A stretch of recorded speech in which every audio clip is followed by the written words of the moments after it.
Salut à tous. Araji Yatus est un loser déprimé dont la vie scolaire prend un tournant surprenant lorsqu'il rencontre Suji, une fille Oni qui cherche sa mère, alors que la neige tombe en plein été.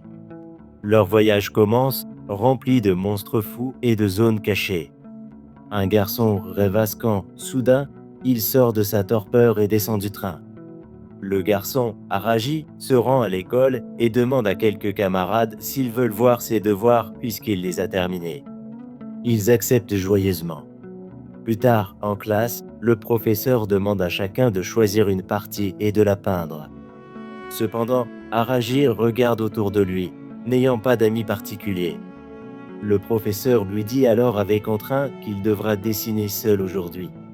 Après le cours de sport, Araji propose d'aider deux garçons à nettoyer, mais ceux-ci disent qu'ils doivent aller ailleurs et lui laissent tout le travail. Pendant qu'il nettoie, une fille l'appelle et lui demande précipitamment de faire quelque chose.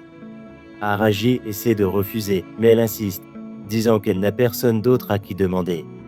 Plus tard, lors d'un festival, la fille dit à Araji de s'en tenir à l'histoire et de sourire.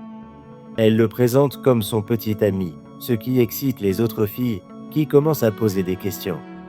Un peu plus tard, la fille s'excuse négligemment auprès de Araji pour lui avoir mis tant de pression et lui dit de s'occuper de sa vraie petite amie s'il en a une, puis elle part. On dirait que la saison des petites amies est officiellement terminée. Alors que Araji rentre chez lui, abattu, il remarque soudain une fille qui a des ennuis avec un chauffeur de bus.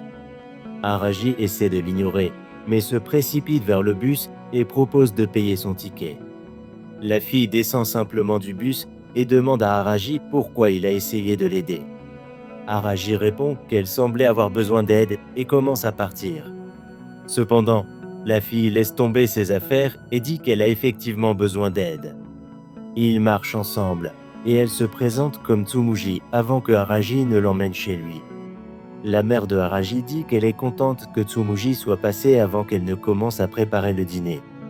Après le dîner, le père de Araji lui annonce qu'il lui a trouvé un tuteur privé car il en tirerait plus de bénéfices.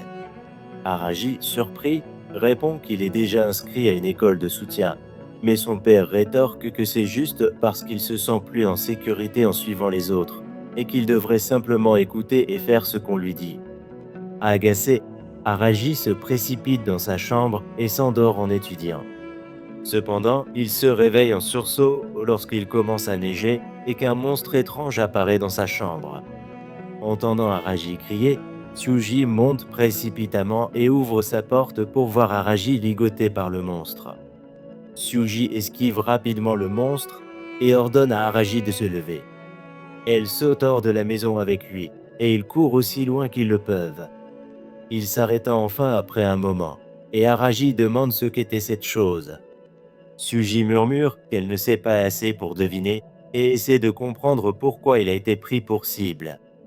Araji lui fait remarquer lentement qu'elle a poussé une corne, et elle explique calmement que c'est parce qu'elle est une Oni. Un petit nuage s'échappe de la main de Araji, et Tsuji explique que c'est un mini-Oni. Ces créatures ont tendance à s'échapper des personnes qui gardent leurs sentiments enfouis, et c'est la preuve que Araji cache sa peur. Araji essaie de le nier, mais d'autres mini-Oni commencent à s'échapper de lui. Tsuji révèle qu'elle vient d'un endroit appelé le village caché, où ne vivent que des Oni. Elle a quitté ce lieu parce qu'elle voulait retrouver sa mère, qui s'est enfuie quand elle était petite, la laissant seule avec son père. Il a fait de son mieux pour l'élever seule, mais les choses étaient difficiles. Elle dit qu'elle est dans ce monde pour chercher un sanctuaire, mais réalise qu'elle a perdu son charme et commence à le chercher frénétiquement. Araji lui donne un charme en disant qu'elle l'a laissé tomber, alors Tsumuji lui demande de l'emmener au sanctuaire. Araji essaie de refuser, mais se souvient de la façon dont ses camarades l'ont traité et accepte. Ils partent pour le sanctuaire et continuent à marcher jusqu'à ce que Tsumuji, épuisé, dise qu'elle est fatiguée. Il parvient à faire du stop, tandis que le père de Araji essaie de le retrouver. En montant dans la voiture, Araji et Tsuji rencontrent Ryuji et Mayo, qui révèlent qu'ils vont installer un stand près de là et leur demandent s'ils veulent les accompagner. Après la fin du festival, Tsuji remarque que Mayo et Ryuji agissent bizarrement l'un envers l'autre et confronte Mayo à ce sujet. Elle se réconcilie avec Ryuji. Cependant, il commence soudain à neiger, et le monstre réapparaît, attaquant à nouveau Araji. Araji s'enfuit précipitamment dans la forêt pour l'éviter. Un peu plus tard, Araji trouve Tsuji inconsciente, comme si elle s'était cognée la tête. Araji la saisit rapidement et parvient à atteindre une auberge où il supplie un homme de l'aider. Plus tard, la propriétaire de l'auberge entre dans la chambre de Araji, où Tsuji dort toujours, et constate qu'elle a une forte fièvre. La propriétaire demande à Araji d'appeler les parents de Tsuji, car elle doit libérer la chambre pour ses clients. Cependant, Araji la supplie de ne pas le faire et ne révèle rien lorsqu'elle demande des détails sur Sumi. Il dit rapidement qu'il travaillera à l'auberge pour gagner son séjour, demandant à la propriétaire de laisser Tsumuji rester ici un moment. La femme finit par accepter à contre-cœur. Araji travaille à l'auberge pendant les jours suivants et appelle sa mère pour lui dire qu'il va bien et qu'il vit actuellement à l'auberge. Une fois que Tsuji se rétablit, ils partent ensemble pour continuer leur voyage vers le sanctuaire. Cependant, en chemin, Tsuji remarque soudain une peinture dans un café et entre pour l'examiner de plus près. Le propriétaire les accueille chaleureusement, même s'ils n'ont pas d'argent, et leur permet d'examiner la peinture en détail.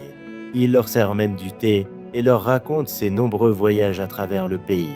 Lorsqu'il est temps pour Araji et Tsuji de partir, il commence à pleuvoir et le propriétaire leur offre son parapluie, leur disant de revenir le voir quand ils seront dans les environs.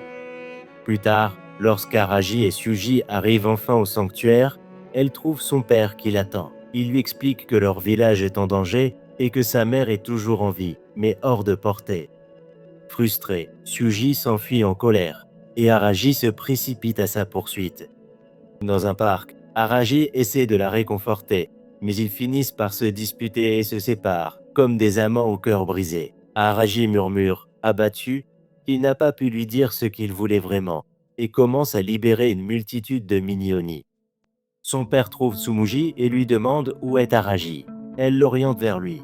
Le père de Araji finit par le trouver seul dans un champ. Mais au moment où il s'approche, le monstre, un dieu de la neige, l'avale soudainement.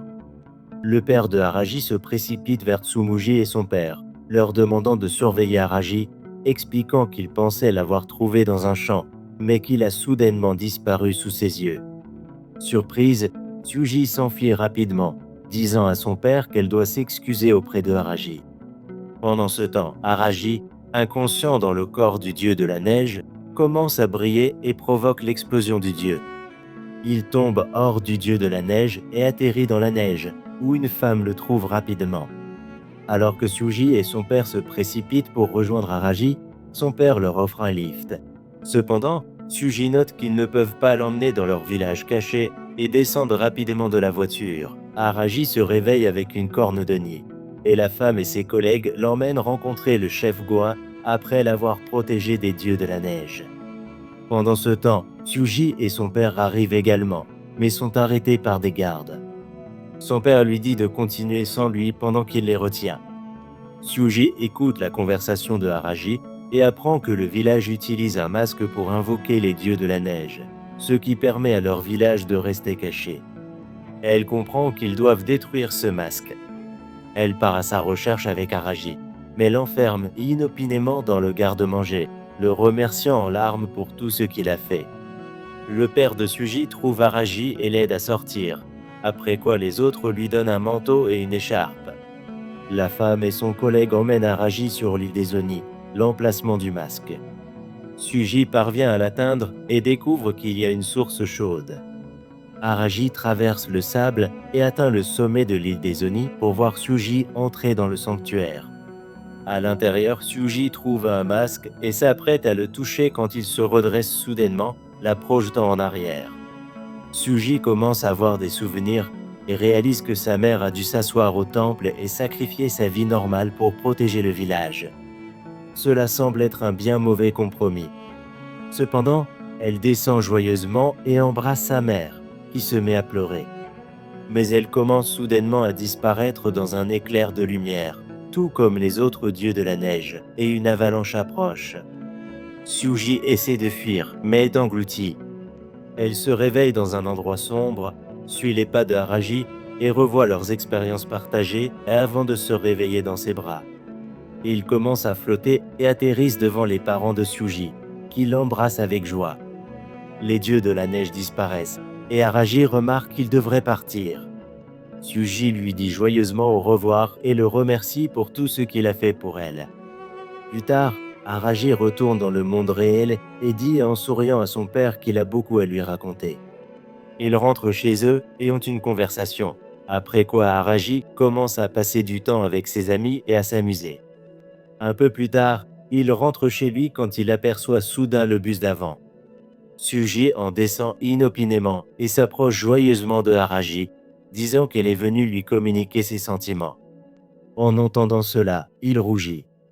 Si vous avez apprécié le voyage de Araji et Suji, assurez-vous d'aimer la vidéo et de vous abonner à la chaîne pour plus d'histoires incroyables. À la prochaine!